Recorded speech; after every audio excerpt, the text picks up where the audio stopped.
Stalo sa vám počas dňa, že ste zabudli niečo dôležité, alebo ste bezdôvodne cítili únavu aj po dostatočnom odpočinku?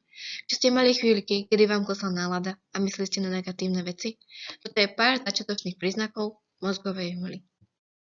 Mozgová hmla je termín pre celý rad symptómov, ktoré spôsobujú kognitívne poruchy. To ovplyvňuje schopnosť myslieť, sústrediť sa, koncentrovať sa, pamätať si a udržiavať pozornosť. Rovnako ako aj názov, aj tieto príznaky zahŕňavajú myseľ a sťažujú vykonávanie rutinných úloh, ako je konverzácia, počúvanie pokynov alebo zapamätanie si krokov niečoho, čo robíte.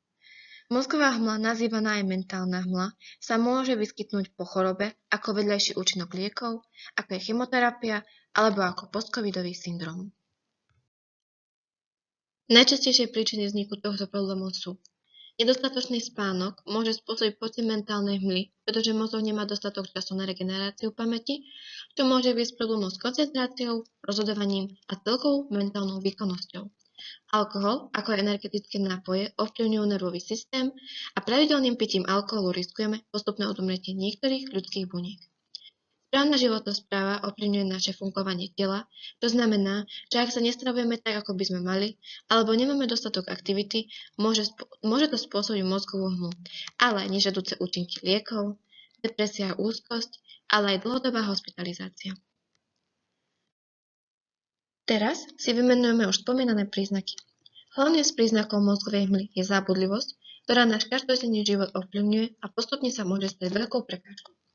Mozgová hmla môže byť pre každého človeku trochu iná.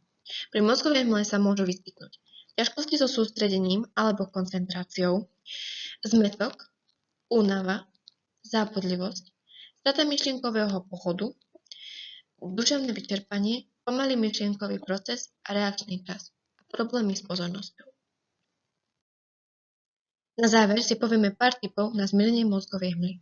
Pretože na mozgovú hmlu nie je k dispozícii žiadna špecifická liečba, poskytovateľ zdravotnej starostlivosti môže najskôr odporučiť tipy na posilnenie imunitného systému, ako je doplnenie deficitných živín do jedálnička, zlepšenie spánkovej rutiny, pohyb a zvoľadenie stresu. Ak ste sa aj vy našli v tomto videu a stáva sa vám čoraz častejšie, že zabúdate, mali by ste vyhľadať odbornú pomoc najprv u vášho všeobecného lekára a ten vás pošle na špecializované pracoviská, ako je neurologická ambulancia.